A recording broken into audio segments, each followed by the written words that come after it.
Welcome to the Smooth Force Fitness Podcast, Episode 6. And I'm excited to introduce someone who was on my podcast the first go around. You're actually my second guest who's on a podcast the first go around, and you came back. So, I definitely appreciate that. And I wanted you back because you're just knowledgeable on your topic of expertise, your area of expertise. So you may remember her. This is Abby Walker, who has a master's in nutrition and exercise science, who's currently working on her PhD in integrative and functional nutrition. Also a registered dietitian, nutritionist, and a personal trainer. These resumes they're beautiful. They're beautiful. Thank Great you. resumes. Thank you. How you doing today, Abby? I'm doing well, and thank you so much for having me back on. You're back. We're glad to have you.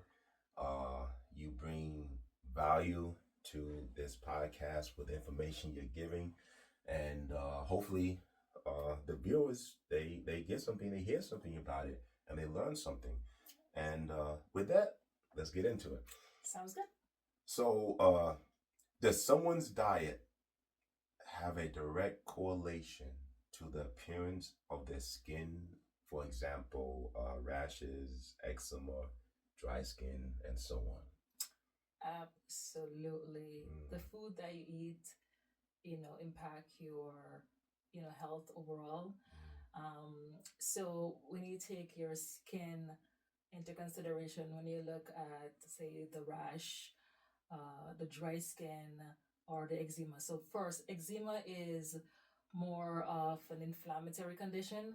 So someone could be eating foods that are triggering the eczema. For example, some people, when they eat or dairy or drink milk, the milk could trigger a breakout or flare up with the eczema. Okay.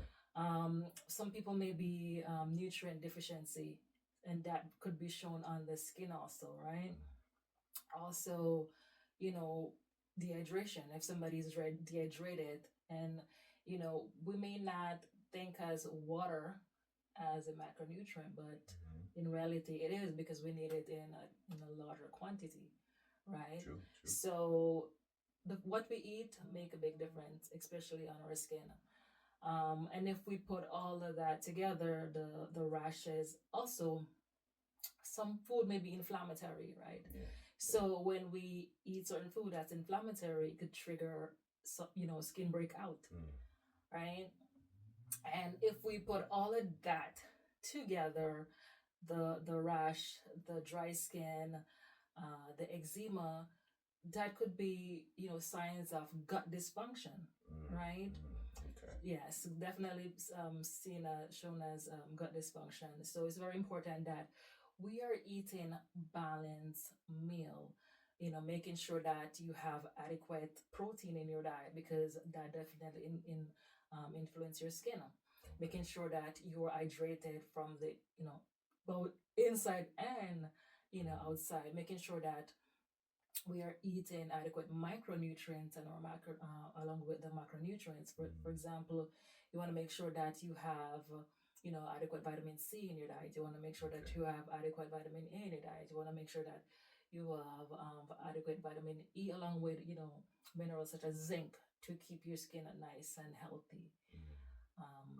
I know that I sometimes go to the gym, and the days that I'm not as hydrated, the whole workout is just different. It's different from the aspect of me training, but the physical appearance, I observe it like my skin is dry. I just don't and during times of my life, I engage in some candy eating. I like candy. and definitely notice the breakouts and all that stuff. So it definitely, I do understand that what you eat, what you put in, you're not gonna put garbage gas in a nice car. Absolutely not. And there's nothing nicer than our internal us, at least to us. Like we are what is important. If we don't take care of ourselves, how are we taking care of others? So I do agree. Right. We have to put the proper feel into the body so that we look and feel. Exactly, as you said with the gas, like for if you're driving like a Mercedes Benz, Mm-hmm. are you gonna put the regular gas in there? Not at all. Right. So, Not and at all. if you put the regular gas in there, the car is gonna drive different. It will. It will. It will. So it's all about you have to be mindful of what you put into the body. Yeah. And although the question was how does it affect the skin, it affects more than just the skin. Absolutely. It takes a whole movement, how you think. Carbohydrates get the brain functioning at a certain level, and protein, just everything. So yes. Mm. I've been hearing that sugar is awful for the body, and I'm sure there's a lot of different debates on that. What's your view on sugar? Is it as bad for the body as people make it seem? And does the body treat all types of sugar the same way? All right. So let's kind of categorize them a bit. Okay. Say natural sugar Mm-hmm. from or whole foods, Okay. versus say foods that are highly sugars that are highly refined, highly processed. Mm. Okay, so if we take into consideration sugar from the fruits that we eat, right? So we're also getting, in addition to the sugar, which our body do use, break down sugar into glucose, Okay. and Yes. that's the preferred fuel that our body Mm-hmm. use. So if we're looking at sugar from fruits, we're also getting a ton of nutrients from the fruits, the whole fruits food. We're also getting fiber. Mm. Oh, that's big. Fiber from the fruits that we eat. So our body is gonna treat the natural sugar differently versus if we, for example, consume the highly processed Mm-hmm. sugars. Our body is gonna absorb it faster Okay. than the whole foods, and it's gonna most likely trigger a more negative reaction versus sugar from whole foods like Mm-hmm. our fruits, right? It's definitely gonna increase the blood sugar spike Yes. faster. Yes. It most likely gonna trigger more inflammation in our body Mm-hmm. than say sugar from like natural fruits, right? So um so let me. I just want to add. It's kind of. I know that some folks that love juicing, and they'll get, and they think they're doing justice for the body, and to some degree perhaps they are, but they'll get the apples, they'll get all the fruits, they'll put in a not a blender but a juicer, and that juice is extracting all the fiber. I know you mentioned fiber. It's right. extracting all the fiber, and all the drinking is the the sugar, and absent of the fiber, and correct me if I'm wrong, I'm assuming that will create a spike because that fiber is no longer there. Right. So to be honest, juicing is it's you're getting your micronutrients from juicing, which is good. Okay. So if someone likes to juice, okay, fine, but blend, have a mixture of your vegetables Mm-hmm. and your fruits, Okay. Okay. and also I like to encourage clients when they're it's how you combine your food, right? Mm. So for example, if you like juice and you made your juice, okay, after your meal you could have your juice maybe like say 30 minutes after. Okay. It has like a different impact when it comes to say blood sugar spiking, right? Mm. So for example, if you have a balanced meal, which with your protein, your fat, your complex carbs, your fiber, of course, you Mm-hmm. have your whole meal, fine. And then if you have the juice maybe 30 minutes later, it's not gonna have like a significant spike on Mm. your blood sugar levels versus if you just juice your fruits only and then drink it down. It's gonna increase your blood sugar, spike your blood sugar levels more. I never knew that. Yeah. So the timing plays a role in how the body responds to it. Yeah. Good info. I didn't know that. I definitely didn't know that. I have definitely a female audience, and some of them have some questions that they want me to ask you. So, as a woman, what's the best food to consume to have a happy gut and to prevent bloating? Okay. That's probably big. You probably get that a lot. Oh yeah, like all day, every day. Yeah, that's a common question. All right, so foods for a happy gut, right? It's very important that we're feeding our gut flora, our microbiome, our good bacteria that really fight for us. They're like the inner mechanics. Okay. In our gut. Yeah. People really don't understand like how important these. They're micro, but they're powerful, right? Okay. All right. So it's very important that we're feeding them the things that they love, and they love prebiotics, right? Pre, not pro. Pre. P-R-E. Okay. So prebiotics are the food for our probiotic, right? So I mean, when you talk about probiotics, that's our gut bugs, right? Okay. All right. So it's important that we are eating foods that are rich in prebiotic. So our beans are a good source of prebiotics. Okay. Our seeds, like our chia seeds, our not seeds, flax seeds with fiber, good source of prebiotics. Onions and garlic, good source of prebiotic. Leeks, good source of probiotic. Ikama is kind of like on the carb side. I'm not sure if you know ikama. I haven't. I'm gonna look it up. Yeah, ikama. Ikama is that's a prebiotic. Good source of prebiotic. Okay. Jerusalem artichoke is also a good source of prebiotic. Jerusalem artichoke, or sunchoke, it's kind of want to look like it's a good substitution for white potato. So if someone want to say, okay, I want a healthier option, Jerusalem artichoke, it would be a good option to replace white potato. Okay. It's like a little brown root produce. Okay. It's really good source of probiotic. Also, chicory. I'm not sure if you know chicory. Chicory is also a really good source of prebiotic. Chicory. If someone is sensitive to coffee, chicory would be a good substitute. Give like the coffee kind of flavor. It looks, if you have a cup of chicory and a cup of coffee, black or milk in there, you can't tell the difference. Oh wow! See, I'm gonna try, because I enjoy. I was told that black coffee speeds up the metabolism, so when I drink my coffee, it's strictly black coffee, no additives, no milk, no sugar, no nothing, only black coffee. I'm gonna try that. Yeah, so it's a good source of inulin, prebiotic fiber or prebiotic.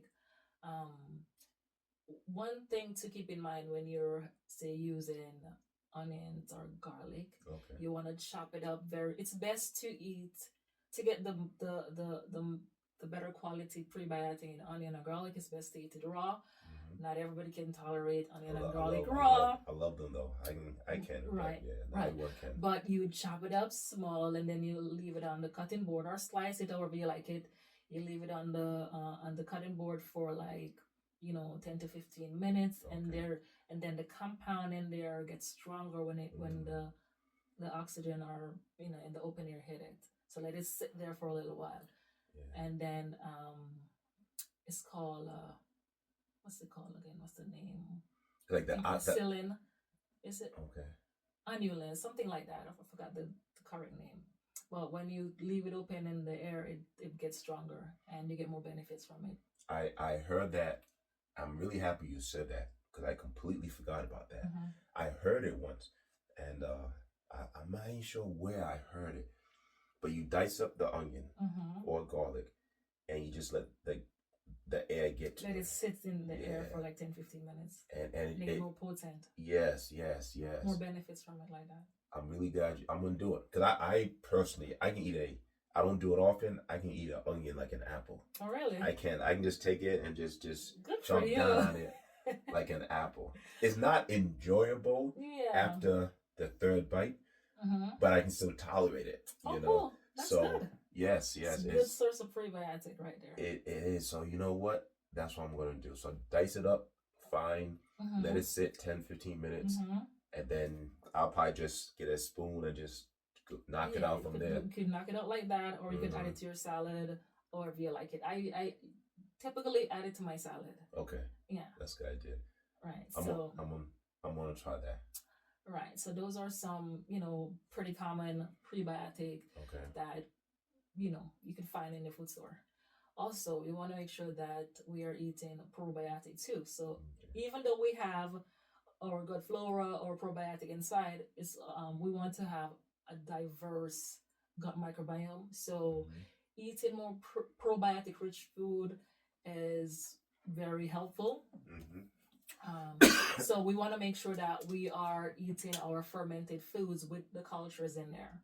So our yogurt with the cultures in there, our kimchi, our sauerkraut, or miso, all of those good stuff. They're great probiotic that helps to improve our gut health. Another thing to keep in mind, so on a daily basis, right, it's important that we eat at least one probiotic or take a good probiotic supplement. One probiotic, and then each meal you should consume a prebiotic in there, right? For example, at breakfast, so you decide to have your yogurt for your probiotic at breakfast. You could add your chia seeds or your flaxseed to get some prebiotic combination right there. Or spinach is also good prebiotic. Nice. So spinach, you could have your spinach at breakfast, like a spinach omelet. That's a good way to incorporate prebiotic at breakfast. And at lunch, you could always add your onions to your salad. Okay. With some beans too. If you want to have some beans in your salad too, that's good ways to combine your prebiotic. And then also at dinner time, you could have your asparagus as your vegetable. Okay. Each meal should contain a prebiotic at breakfast, a prebiotic at lunch, and a prebiotic at dinner, because we want to build a diverse, healthy microbiome. Also, our gut flora, they also love polyphenol rich foods. For example, if you think about green tea, or if you think about like all the teas, the white tea, the black tea, they're rich with polyphenols in there. Okay. Also, dark chocolate, if someone likes to eat dark chocolate, our good gut bugs, they do like polyphenols, and dark chocolate is a good source of polyphenols also. Okay. Yeah. And I'm gonna go back, play back, and I'm gonna write down everything you said, because I want all the benefits of it.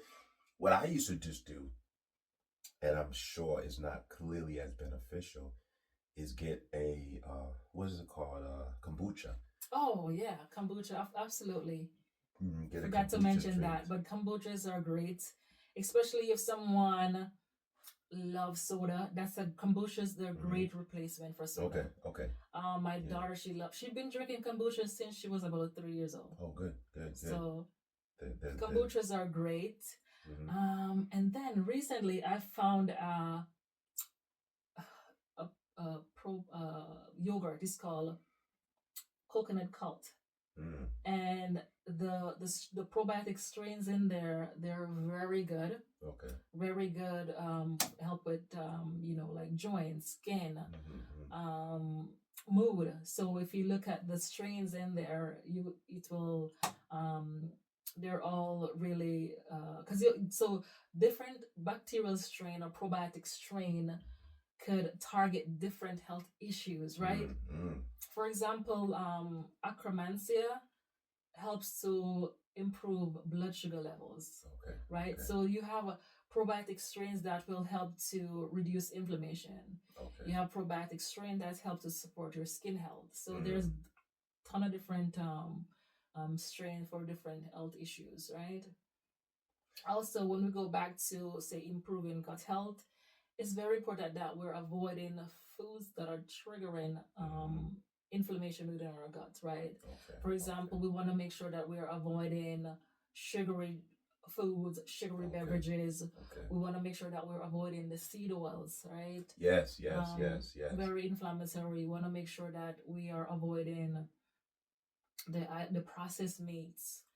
Alcohol, of course. I know some people like to, have a drink here and there, but it's not the best for gut lining either. So those are some things that we, got to keep in mind when we want to improve our gut health. Sleep also, I know people don't really, think about how sleep affect our gut health, but sleep also play a major role. It's very important that we're making sure that we're getting quality sleep. I mean, life happens sometimes, okay? We may not get a full 7-8 hour sleep, a few times, but on a regular basis, we need to make sure that we're getting good quality sleep. Stress also definitely negatively impact your gut health. So very important that we are managing our stress, whether it's, working out, of course, techniques like box breathing, meditation, all of those are good stuff. So we have to be really intentional, when we want to improve our gut health. You also mentioned bloating. Bloating could be caused from a number of different things, right? Some people, a little bloating could be normal to an extent, right? Especially, for example, women, they have their monthly cycle. They may have some hormonal issue, hormonal imbalances that's triggering bloating during that time. Or perimenopause also could trigger bloating.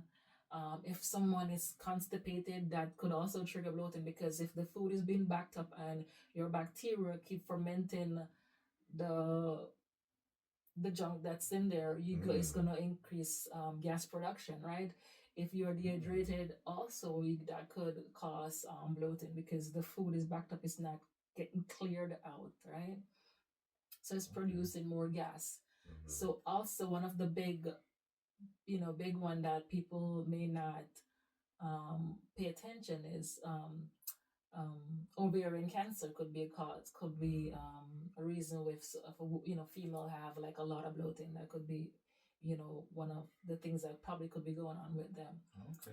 So microbial imbalances, like if someone just eat very poorly, if someone eats a lot of sugar, they could be feeding because the bad bacteria, they love sugar, they love starchy stuff, right? So the thing is, if on a regular basis you are eating the stuff that are actually feeding them, fueling them, what happened, what's going to eventually happen over time, you're increasing the bad bacterial strain, and then you're reducing the good ones that keeping us healthy. So when they take over, they create, gut dysbiosis, gut dysfunction, right? So it's very important that, we are very mindful when it comes to our gut health and feed or fuel the good bacteria with the things that they love, and try to, get rid of the, have a healthy balance of the, good versus bad bacteria in our gut. And what you said, it makes sense with the, if someone's constipated, it's sitting in the intestine, but the body is still absorbing all that bad nutrition or the waste, I should say. Right. And then that's making our liver more toxic, because with all of that toxin in there, it's kind of recycling. So our liver is kind of recycling the toxin in there. So that's putting more pressure on our liver when we have all of that food sitting down in their colon. I don't think people think about that. Yeah. I haven't really thought about that, and I do think about the body and health and so on. And sometimes I ate it and it's over with. The body digested it, but if it's just sitting in the intestine, yeah, you're becoming very toxic. yeah, yeah, And more inflammation. Because more dysfunction, because it needs to go. Like, sometimes people will tell me, oh, my doctor said 3 days it's okay if I don't move my bowels in 3 days. No, you should be moving your bowels. Yeah. You should be moving your bowels at least one good time per day. Yeah. And when I say good, you should feel completely empty. You shouldn't feel like, okay, something's still there, need to go. At least 2 to 3 times per day is optimal, but at least one good go. You need to go every day. Yeah. I agree with that. And then, changes with, your life, your routine may kind of, shift things up. Like, for example, if you're traveling or if you didn't eat enough of your, regular food, or if you didn't eat enough fiber on a certain day, that could slow down your digestion, right? Okay. But on a regular basis, you need to go every day. Or if you're dehydrated, that's absolutely, because you need to, you need water, fiber, and movement to have bowel movements. Okay. So okay, you're not drinking enough water and you're sitting all day. Bad combination. Yeah. And you're not moving. So the folks who are just have the office jobs and they're sitting all day drinking coffee, which is dehydrating the body naturally. Yeah. And just sitting, they're not moving. They can have constipation issues. Easy. Yeah. Easy. And the thing is, a lot of people in the US, we're not consume enough fiber as it is. Yeah, I believe that. Because a lot of people, they eat a lot of processed food. Yeah, that's true. A lot of processed food. That's definitely and processed food lack fiber. Yeah, yes. So let me ask you this then. So we're talking about processed foods and lack of fibers and so on. Let's shift it over to the calorie conversation. And there's been conversations about this where it's like, does the quality of calorie or the quantity of calorie matter? So let me ask you, is the amount of calories consumed more important than the quality of calories when it comes to weight loss or gain? So it all depends on